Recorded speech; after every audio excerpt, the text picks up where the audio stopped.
Okay, this is a follow-up video. Been doing some work on a 1994 Polaris 400L Hillard Clutch problem.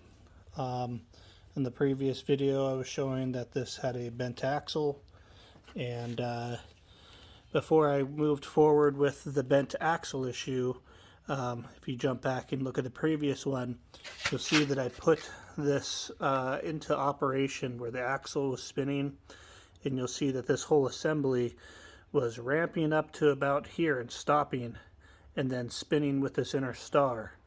That tells you that you have a problem with your armature plate, which is back here. So before I mess around with replacing the axle, I wanted to show the previous armature plate.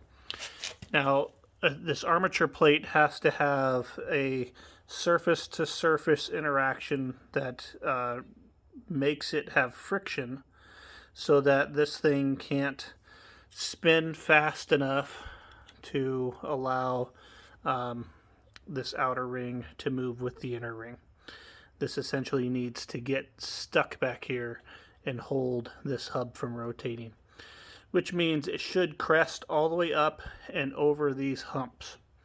So this one you can see was worn. I found that it's actually warped from heat and was not making a good interference fit with the back here.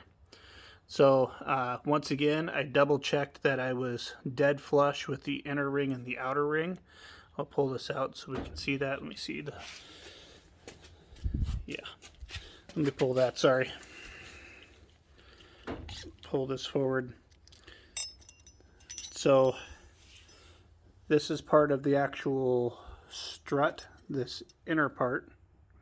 The outer part is a ring. It's like a sleeve, and it is going over the top of the electromagnet. The electromagnet is recessed, that little black bit inside of there. And then this plate has to sit flush, essentially touching the inner ring and the outer ring within 0.001 inches, so a thousandth of an inch, I believe that is. So whenever this energizes, that needs to sit and just kind of get stuck. The other part of it is they talk about this needing to wear in. So this needs to actually run long enough to break in the surface that it's riding against and the material on this armature ring itself. So you just heard a keyway fall down here into some oil. So what I'm going to do is I'm going to put this keyway back in, slide this hub back into place, and careful of that. And I'm going to start it up so you can actually see it operate.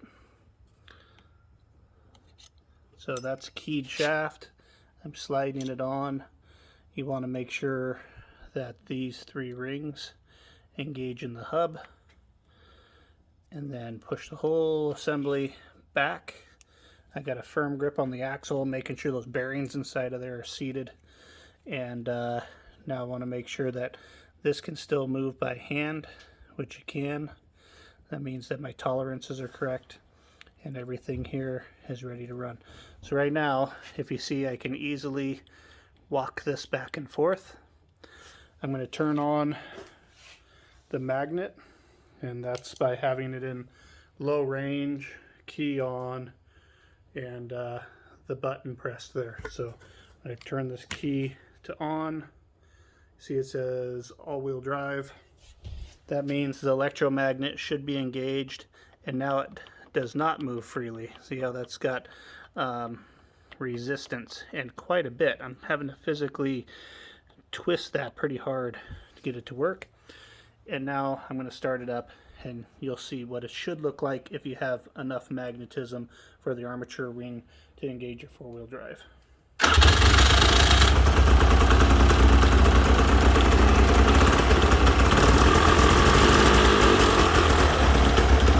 That's what it's supposed to do. So right now, this magnetism is strong enough to hold that outer sprag. Well, it's not a sprag, it's the retaining ring, because the armature back here is physically held by the magnetism. And now these are able to fully ramp out. See how it goes over those points of the hub? It's a hex. So it's going to be able to get maximum engagement of this in 1/6, not even 1/6, probably about a 30 seconds rotation of the tire before that fully engages.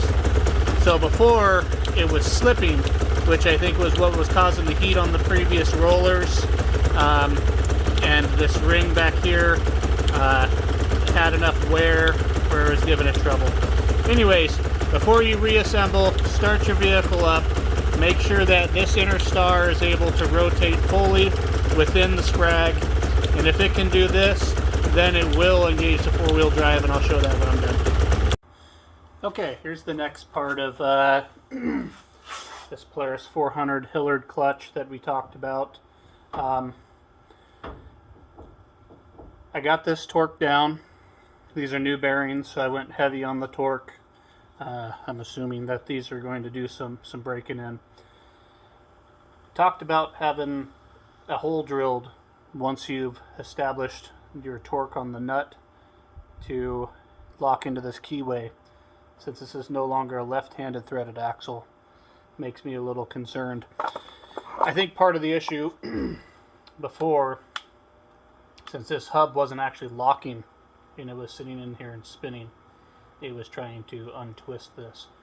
Anyways, this is some 035 stainless steel welding wire, 1/8 inch hole drilled into that nut right into where this keyway is.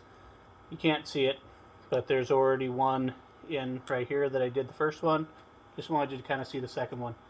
I'm going to pinch this down, and I'm going to go ahead and get this nice and tight, twist it into here, and then that way, whenever the engine's running, everything's whirling around in there, I can be certain that this is not going to come loose, and that everything's going to stay right and tight, even if I do have some sort of a hub failure again.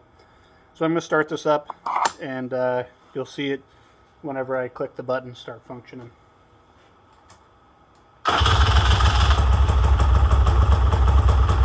Right now, that's just the tension of the bearings rolling it. I'm going to press the button right there. It's locked in.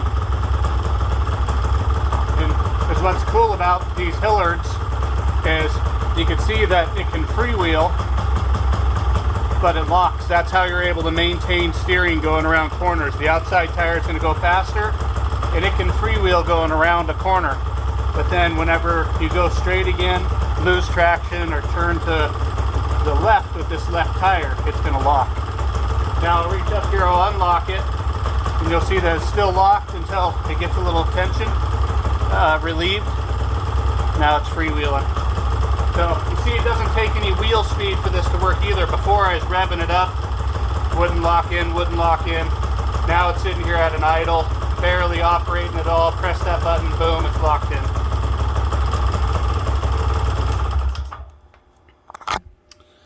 Alright, well, hopefully this helps some of you guys diagnose what's going on with your Hillard clutches. I know they're sort of a oddball sort of device, but they're in all the new Razors, they're in all the Sportsmans and Polaris lineup, so hey, good luck.